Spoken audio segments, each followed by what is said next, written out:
আউযু বিল্লাহি মিনাশ শাইতানির রাজিম বিসমিল্লাহির রহমানির রহিম আলহামদুলিল্লাহি রাব্বিল আলামিন ওয়াসসালাতু ওয়াসসালামু আলা আশরাফিল আমবিয়া ওয়াল মুরসালিন ওয়া আলা আলিহি ওয়া আসহাবিহি আজমাইন।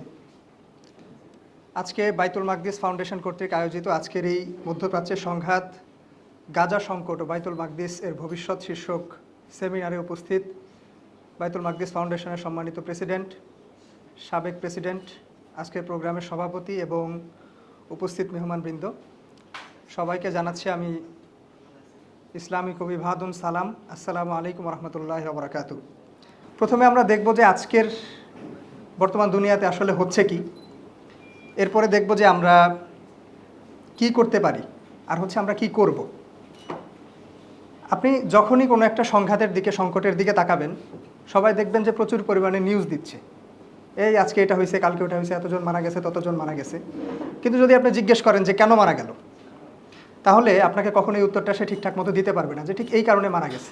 একটা মানুষ, একটা জাতি অন্য জাতিকে হত্যাযোগ্য মনে করেছে। কেন হত্যাযোগ্য মনে করলো, সেই জিনিসটা বুঝতে হলে তার সাইকোলজি কিভাবে চলে, সে কিভাবে চিন্তা করে, সে আদৌ যাকে হত্যা করতেছে তাকে মানুষ মনে করে কিনা, এই বিষয়টা আমাদের জ্ঞানতাত্ত্বিকভাবে জানাটা জরুরি। আজকে মধ্যপ্রাচ্যে যে ঘটনাটা ঘটতেছে, এটা হচ্ছে শক্তির যুদ্ধ। আপনারা যদি খবরগুলো অ্যানালাইসিস করেন, সেখানে দুইটা জিনিস পাবেন। একটা হচ্ছে ইরানে রেজিম চেঞ্জ, মানে কি পলিটিক্যাল পাওয়ারকে উপড়ে ফেলা হবে, শক্তির যুদ্ধ। ইরান তার বিপরীতে কী করছে, গ্লোবাল যে জ্বালানি সাপ্লাই লাইন হরমুজ প্রণালী, সেটাকে বন্ধ করে দিচ্ছে। এতে কার সমস্যা হচ্ছে? আমেরিকার সমস্যা হচ্ছে। আবারও এটা কিসের জন্য যুদ্ধ? শক্তির জন্য যুদ্ধ, তাই না? আচ্ছা, তাহলে আজকে যারা এই শক্তিকে ডিফাইন করে, তাদের দৃষ্টিতে শক্তি হচ্ছে মাসেল পাওয়ার। আমার শরীরে যত শক্তি আছে আমি একবারে ভেঙে চুরিয়ে ফেলবো, ফাটাই ফেলবো, আমার সামনে কেউ দাঁড়াইতে পারবে না, এটা হচ্ছে তাদের দৃষ্টিতে পাওয়ার। কিন্তু আমি শক্তি অর্জন করব, সেই শক্তির জন্য যুদ্ধ করবো, এটা খারাপ কিছু না। কিন্তু সেই শক্তি আমি কোথায় ব্যয় করব, এটা বলে দেয় হচ্ছে দিন, ধর্ম আপনাকে এই জিনিসটা বলে দেয়। যারা আজকে টমাহক মিসাইল মেরে 200 বালিকা শিক্ষার্থীকে বালিকা বিদ্যালয়ে হামলা চালায় যুদ্ধের প্রথম প্রহরে একেবারে মেরে ফেলছে, তাদের কাছে শক্তির ধারণা একরকম। আপনি মুসলিম হিসেবে যখন যুদ্ধ করবেন, আপনার কাছে শক্তির ধারণা অন্যরকম, কারণ আপনার ধর্ম আপনাকে বলে দিবে, আপনার দিন আপনাকে বলে দিবে আপনি সেই শক্তি কোথায় ব্যয় করবেন। আচ্ছা, ইরানে যুদ্ধ চাপাই দিছে, তারপরে দেখে যে এটার আসলে কোনো যৌক্তিকতা নাই। তখন আমেরিকান যে সেনাপতিরা আছে, তারা তাদের সোলজারদেরকে বলতেছে, তোমরা কিন্তু গডের পক্ষ থেকে যুদ্ধ করতেছো, তোমরা কিন্তু আর্মাগেডনের জন্য লড়াই করতেছো, যেটাকে আমরা মালহামা বলে জানি, যেটাকে আমরা মনে করি কি ইমাম মাহাদি আসবে। সেই বয়ানটা কারা দিচ্ছে? আজকের যারা পাশ্চাত্য জানবাদী, যারা যুদ্ধ করতে আসতেছে, কারণ তাদের কাছে যুদ্ধ করার কি নাই, কোনো নৈতিক কোনো যুক্তি নাই। তারা শক্তির জন্য এই যুদ্ধটা করতেছে এবং বলতেছে কি, এই যুদ্ধ মসিহ আসার জন্য আমরা ত্বরান্বিত করতেছি। ট্রাম্প নিজেকে কি মনে করে? সে নিজেকে ইহুদিদের ত্রাণকর্তা মনে করে। তাহলে তারা দুনিয়াকে শিখাচ্ছে যে আমরা ধর্মহীন, আমরা ধর্মকে ভ্যালু করি না, কিন্তু আমাদের যেই এথিক্স আছে, আমাদের যে লিবারেলিজম, আমাদের যেই ক্যাপিটালিজম, আমাদের যে মিলিটারি ইন্ডাস্ট্রিয়াল কমপ্লেক্স, এই জিনিসগুলো ধর্মের মতো, ঠিক আছে? এটার জন্য তারা কি বলে যে আমরা ইরানকে আগে থেকে অ্যাটাক করছি, কারণ আমরা তাদের বিরুদ্ধে ডিফেন্স করতে গেছি। আমরা এই জিনিসগুলো আস্তে আস্তে দেখবো যে শয়তানিগুলো আসলে কিভাবে তৈরি হয়। এখন তারা এটাকে ধর্মযুদ্ধ হিসাবে একটা রূপ দিচ্ছে। তারা বলতেছে যে আরও 20 বছর আগে থেকেই বলতেছে যে this is the end of history, ইতিহাসের শেষ এইখানে। তাহলে ইতিহাসের পরে কি হবে? তাদের দৃষ্টিকোণ থেকে ইসরায়েলে বাইতুল মাকদিসকে শহীদ করা হবে এবং সেখানে থার্ড টেম্পল নির্মাণ করা হবে। এটা মুসলমানদের বয়ান না, কিন্তু মুসলমানদের সমাজে এই ইহুদি খ্রিস্টানদের বয়ানটা, তারা যেটার জন্য কাজ করে, মুসলমানদের মুখ থেকে এই জিনিসটা বারবার বলানো হয় যে কি আখিরে জমান চলে আসছে, আমরা আর বিজয়ী হতে পারবো না, এখন একমাত্র ইমাম মেহেদী এসে সব কিছু করবে, আমরা বসে থাকি। বুঝতে পারছেন এই বয়ানটা কার? তারা এই জিনিসটা চাচ্ছে। আচ্ছা, তাহলে এখন সমস্যা হচ্ছে, আমরা যখন পাশ্চাত্যের ভুয়া বয়ানটা গিলতেছি, তাহলে সমস্যা হচ্ছে আমি আমাকে চিনি না, আমি আমার দিনকে জানি না, আমি আমার টেক্সট আমি পড়তে পারছি না। ইসলাম মানুষকে কি বলে? আল্লাহ রাসূলের একটা হাদিস আছে যে যদি কিয়ামত হয়ে যায়, তোমার হাতে যদি তখনও একটা খেজুরের চারা থাকে, তুমি সেটা কি করে দাও? রোপণ করে দাও। তার মানে কি বলতেছে? শেষ সময় পর্যন্ত আশা ধরে রাখতে বলতেছে। শেষ সময় পর্যন্ত বলতেছে যে মানুষকে, মানবতাকে রক্ষা করার জন্য কি করো? কাজ করো। তাহলে সেই ধর্ম কোনো দিন আখিরে জমানার উদ্দেশ্যে বসে থাকবে যে ইমাম মাহাদি একদিন আসবে, তারপরে আমাদের মুক্তি হবে, এটার জন্য বসে থাকবে? থাকবে না। তাহলে এখন আমাদের আজকের আলোচনার টপিক হচ্ছে বাইতুল মাকদিস। বাইতুল মাকদিস হচ্ছে পৃথিবীর হার্ট, পৃথিবীর সেন্টার। এটা মানুষ ডিফাইন করছে দেখে এরকম, ব্যাপারটা এরকম না। আল্লাহ রাব্বুল আলামিন বলে দিছে, আল্লাযী বারাকনা হাওলাহু। দুনিয়াটা চলে কিসের ভিত্তিতে? আল্লাহর আদেশে চলে, তাই না? আল্লাহ কি করেন? দুনিয়াটাকে তার রহমত বরকতের আধার দিয়ে দুনিয়াটাকে পরিচালনা করেন। এটার সেন্টার হচ্ছে কোথায়? বাইতুল মাকদিস এবং তার আশপাশ। তাহলে এইখানে যদি শান্তি থাকে, গোটা বিশ্বে কি থাকবে? শান্তি থাকবে। এইখানে যদি অশান্তি থাকে, তাহলে গোটা বিশ্বে কি থাকবে? অশান্তি থাকবে। ইতিহাসের কাল পর্যায়গুলো আপনি মিলিয়ে নেন, যতদিন মুসলমানদের হাতে ছিল ততদিন বিশ্ব কোথায় ছিল? শান্তিময় একটা বিশ্ব ছিল। যখন মুসলমানদের হাত থেকে চলে গেল, সেখানে গোটা দুনিয়াব্যাপী অশান্তি শুরু হলো। আর এটা তো দৈবাতক্রমে হইতে পারে না। এটার পিছনে দেখেন আবার সেই ধর্মীয় প্রেরণা। কারো ধর্ম বলতেছে তুমি ক্ষমতা অর্জন করবা মানবতাকে রক্ষা করার জন্য, আর কারো ধর্ম বলতেছে তোমাকে ধ্বংসের মধ্য দিয়ে তৈরি হইতে হবে এবং ধ্বংসের মধ্য দিয়ে শেষ হইতে হবে। আচ্ছা, তাহলে এখন আমরা যদি দেখি যে আমাদের এই সময় আসলে কি করতে হবে। আজকে যে ইরান যুদ্ধ হচ্ছে, এটা শুরুটা কোথায় বলেন তো? 7 অক্টোবর তুফান আল আকসা থেকে, তাই না? ওইটারই এক্সটেনশন।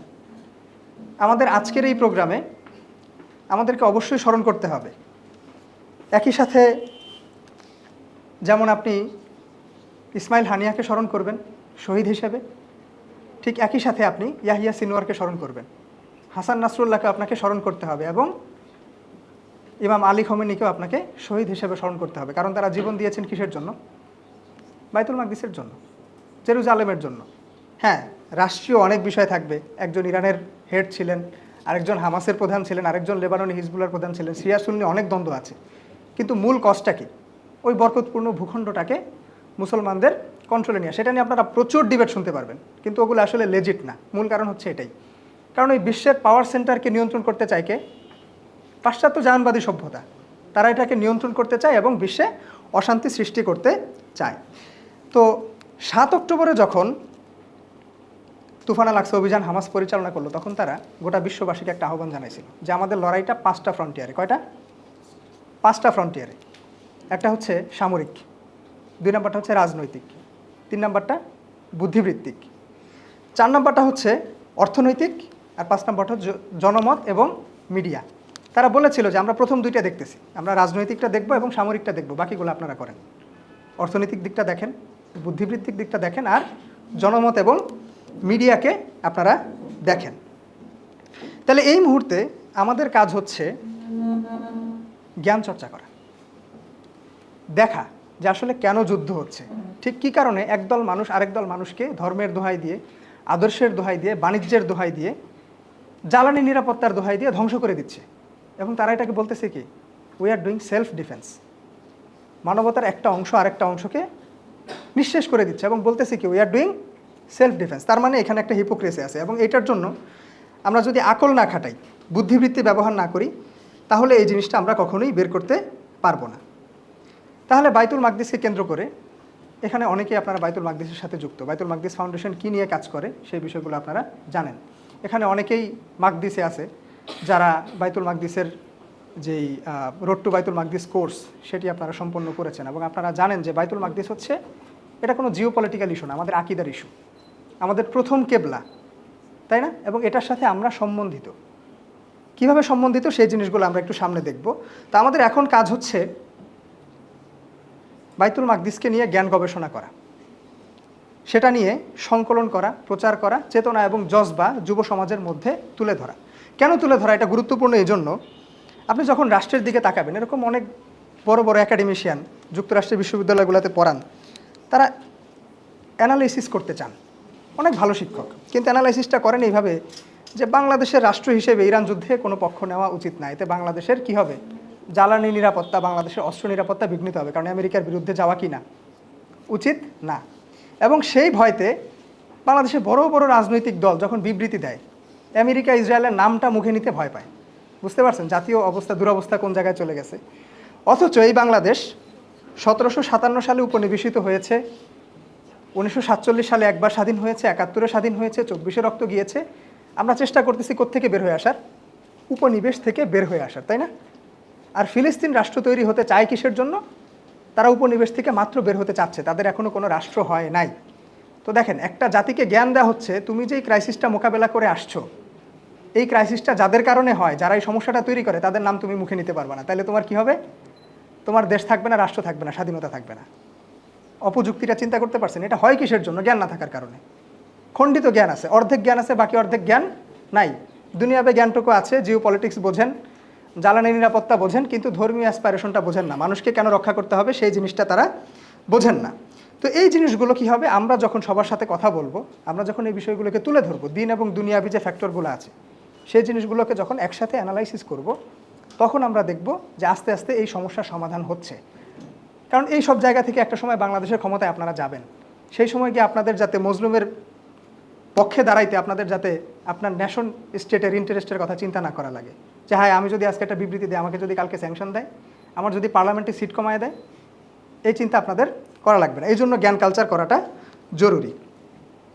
সময় সংক্ষিপ্ত, আমরা এখন আসলে কি করতে পারি? সকল জায়গায় আপনারা পাবেন যে কি হচ্ছে আর আমাদের কি করা উচিত ছিল, কিন্তু আমাদের এই মুহূর্তে কিছু করণীয় জিনিস আছে। সেটা হচ্ছে আমাদের শিক্ষা গ্রহণ করা উচিত, দেখা উচিত, শিক্ষা গ্রহণ করা উচিত। আমি বারবার একটা জিনিস বলার চেষ্টা করতেছি যে আমরা কানেক্টেড। কীভাবে কানেক্টেড? একটা উদাহরণ দিই। গাজাকে এই সময় কেন ধ্বংস করা হলো? 2020 সালে একটা ধরিত্রী সম্মেলন হয়, সেই সম্মেলন হয় ইন্ডিয়াতে, এবং ওই ইন্ডিয়াতে একটা চুক্তি হয় ইন্ডিয়া, ইসরায়েল এবং গ্রিসের মধ্য দিয়ে, যে আমাদের অঞ্চলে উৎপাদিত যেই পণ্য সেগুলো দুবাইতে যাবে, দুবাই থেকে সৌদি আরব হয়ে সেটা গাজার উপর দিয়ে গ্রিসে যাবে এবং সেখান থেকে ইউরোপে যাবে। একটা গ্লোবাল সাপ্লাই চেইন, একটা ট্রেড রুট সেখানে তৈরি করা হচ্ছিল। এটার জন্য তাদের গাজাটা খুব দরকার ছিল। এই জন্য দেখেন না, চোখের সামনে গাজাকে ধসাই দিল এবং ট্রাম্প সেইখানে বোর্ড অফ পিস তৈরি করলো, সে শান্তি প্রতিষ্ঠা করতে আসছে। চিন্তা করতে পারেন?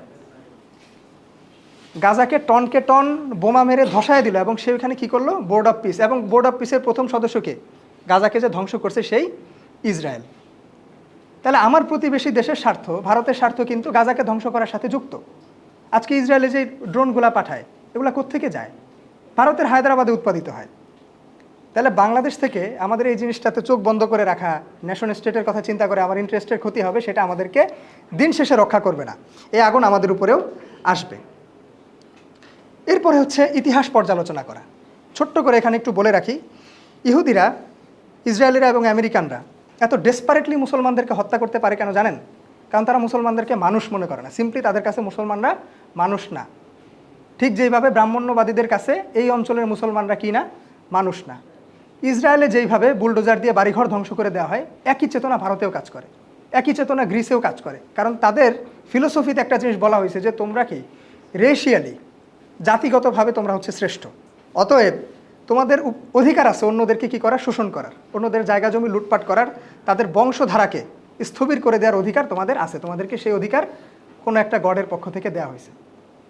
অথচ একই ধারণা যখন আপনি ইসলামের দৃষ্টিকোণ থেকে দেখবেন, আপনি হিন্দু, মুসলিম, বৌদ্ধ, খ্রিস্টান কাউকে আপনি টাচ করতে পারবেন না, কারণ সে আপনার জন্য অস্পৃশ্য, তার অধিকার আপনাকে দিতে হবে। তাহলে যার কাছে ধর্মীয় জ্ঞান নাই, যে ইসলামী সভ্যতার বিষয়গুলো জানে না, যে ইসলামী জ্ঞান সম্পর্কে জানে না, সে কোনোদিন বিশ্বশান্তির পক্ষে উপযুক্ত ভূমিকা রাখতে পারবে না। বাংলাদেশের এই সমস্যাটা থেকে বের হয়ে আসা দরকার। এরপরে যে বিষয়টা, সেটা হচ্ছে পরিভাষা। জ্ঞানতাত্ত্বিক জায়গা থেকে, এখানে আপনারা অধিকাংশ স্টুডেন্ট এবং এখানে আমার মান্যবর অনেক শিক্ষকেরা আছেন, আমরা এই পরিভাষা নিয়ে যাতে একটু কাজ করি। যেমন ইসরায়েলিরা যখন, আমেরিকানরা যখন বলে আমরা অভিযান পরিচালনা করেছি, অভিযান একটা পজিটিভ জিনিস, আপনি কোনো একটা সমস্যা দূর করার জন্য অভিযান করতেছেন, কিন্তু মুসলমান হিসাবে আপনি যখন এই নিউজটা পড়বেন আপনাকে পড়তে হবে এটা অভিযান না, এটা আক্রমণ। ইসরায়েলি ডিফেন্স ফোর্স, IDF তারা নাম দিছে, কিন্তু আপনাকে এটা ট্রান্সলেট করে পড়তে হবে দখলদার ইসরায়েলি বাহিনী। তাহলে আমরা যাতে এখানে ছোট ছোট কিছু কাজ করি। তারা যখন কোনো দেশে মানবাধিকার রক্ষা করার কথা বলে, আপনি চিন্তা করেন ইরানের মতো করে কেউ একজন এসে বলতেছে তোমার দেশে আমি কি করব? মুক্তি এনে দিব, গণতন্ত্র এনে দিব, নারী স্বাধীনতা এনে দিব। কোন দেশে নারী স্বাধীনতা নিয়ে আসে? যে যে দেশে 96% তরুণী বিশ্ববিদ্যালয় স্টুডেন্ট, তাদের মতো সাক্ষরতার হার তো আমেরিকা, ইউরোপে দেখাইতে পারে না, কিন্তু তাদের দেশে নারী অধিকার, মানবাধিকার আমেরিকা রপ্তানি করতেছে কি দিয়ে? টনকে টন বাংকার ব্লাস্টার বোমা ফেলে, তাদের ডিজেল প্লান্টগুলো পুড়িয়ে দিয়ে তারা মানবাধিকার করতেছে। তো এই বিষয়গুলো আমাদেরকে আমাদের মতো করে ট্রান্সলেট করে বুঝতে হবে। আমরা অনেক সময় এই ভুলটা করি যে অথেন্টিসিটি যাচাই করতে যাই, আচ্ছা এটা কি দ্য গার্ডিয়ান বলছে, এটা কি BBC বলছে, এটা কি CNN বলছে, তাহলে এটা ভুল হইতে পারে। আপনার কাছে যদি পর্যাপ্ত জ্ঞান থাকে আপনি সেটাকে ভেরিফাই করে নিতে পারবেন। তো যাই হোক, যখন আমরা এই কাজগুলো করে ফেলবো, এই কাজগুলো করতে, জ্ঞান কালচার তৈরি করতে 5 থেকে 6 বছর সময় লাগবে। আপনি জাস্ট এগুলো চর্চা করবেন, প্রত্যেকটা জিনিসকে ধরে ধরে দেখবেন, ভয় পাবেন না, প্রশ্ন করবেন বিশ্ব ব্যবস্থার এই অবস্থা কেন, আপনার লেন্স কি বলে, আপনার সোর্স অফ রেফারেন্স, আপনার অন্টোলজি কি বলে, আপনি বিশ্বকে কিভাবে দেখেন, সেখানে কোন জিনিসটা পাশ্চাত্য জায়নবাদী ব্যবস্থার কোন জিনিসটা ফিট করতেছে না, এই প্রশ্ন করতে করতে 5 বছরের মধ্যে আশা করা যায় বাংলাদেশে একটা সাইজেবল অ্যামাউন্ট যুব জনতা শিক্ষিত হয়ে যাবে। এরপরে আপনি না বিকল্প প্রস্তাবনা দিতে পারবেন। ঠিক আছে, তোমরা পাইপলাইন করবা, ভারত, ইসরায়েল এবং গ্রিস পর্যন্ত তোমরা একটা ঐতিহাসিক পাইপলাইন করবা, তোমরা এখানে ব্যবসা বাণিজ্য করবা, সেটা আমিও করতে পারি। বাংলাদেশ থেকে ফিলিস্তিন, ফিলিস্তিন থেকে তুরস্ক, তুরস্ক থেকে রাশিয়া পর্যন্ত আমিও করতে পারি। এই যে দেখেন বিকল্প প্রস্তাবনা চলে আসবে। কিন্তু এই চিন্তাগুলোকে আপনি যদি একাডেমিয়াতে না পুশ করেন, এই জিনিসগুলোকে যদি আপনি পলিসিতে না নিয়ে আসেন এবং এটার পিছনে আপনার যদি শক্তিশালী যুক্তি না থাকে, আপনি কেন এটা করবেন, তখন দেখা যাবে কি আমরা অপেক্ষা করে থাকবো জাতিসংঘে একটা সিকিউরিটি কাউন্সিলের মিটিং বসবে এবং সেইখানে আমেরিকা কোন দিন হাতটা তুলবে না, আপনি সেই দিনের অপেক্ষায় থাকবেন। কারণ বারবার কি হয়, তারা একটা নাটক করে, একটা ভেটো দিব আমরা এই করবো সেই করবো, আমেরিকা হাত তুলে ব্যাস, আর কিছু হয় না। তো এখান থেকে মুক্তি পাওয়ার জন্য আমাদের জ্ঞান লাগবে, জ্ঞান জ্ঞান জ্ঞান এবং জ্ঞান। সর্বশেষ যে বিষয়টা আমি শেষ করছি, আমাদের যে জাতীয়তাবাদী পরিচয়, এটা আমাদেরকে কখনোই রক্ষা করে না, এটা আপনাকে একটা কাঁটাতারের মধ্যে আবদ্ধ করে রাখে। National security, national interest, national politics, এই জিনিসটা আপনাকে একটা দেশের মধ্যে আবদ্ধ করে রাখে, আপনি আপনার পাওয়ারটাকে এক্সার্ট করতে পারেন না, বিশ্বের যে স্থিতিশীলতা সেটা নিয়ে আপনি কোনো কথা বলতে পারেন না। তো সেখানে আমাদের লাগবে হচ্ছে মুসলিম আইডেন্টিটি, এবং ওই আইডেন্টিটিটাকে বড় করে দেখতে হবে, ওই স্বার্থটাকে বড় করে দেখতে হবে। হযরত ওমর রাদিয়াল্লাহু তাআলা আনহু যখন বাইতুল মাকদিস জয় করেছিলেন, তখন তিনি বাইতুল মাকদিস বিজয় করার পরে হযরত বেলাল রাদিয়াল্লাহু তাআলা আনহুকে খুঁজতেছেন যে মুয়াজ্জিনে রাসূল তুমি কোথায় আসো। তোমার রাসূল সাল্লাল্লাহু আলাইহি ওয়াসাল্লাম মৃত্যুবরণ করার পরে মুসলিম যে মানুষজন ছিলেন, যারা সাহাবী ছিলেন, তারা বেলালের আজান শোনেন নাই, কারণ তিনি রাসূলের খাস মুয়াজ্জিন ছিলেন। রাসূল মারা যাওয়ার পরে তিনি আর আজান দেন নাই। তো বাইতুল মাকদিস যখন বিজয় করা হয়, তখন ওই বেলালকে ডেকে নিয়ে আসা হয়েছে, বেলাল তুমি আজান দাও। বেলাল কোন বর্ণভুক্ত ছিলেন? আফ্রিকান বর্ণভুক্ত, তাই না? তিনি কি মাকদিসের অধিবাসী ছিলেন?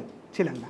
কিন্তু তারা মদিনায় ওই জ্ঞান কালচারটা লালন করতেন, বাইতুল মাকদিস বিজয় করার স্বপ্ন দেখতেন। দেখে রাসূল সাল্লাল্লাহু আলাইহি সাল্লামের যুগের সেই মুয়াজ্জিনকে কোথায় নিয়ে আসা হয়েছে? বাইতুল মাকদিসে নিয়ে আসা হয়েছে, একটা নতুন যুগের সূচনা করা হয়েছে।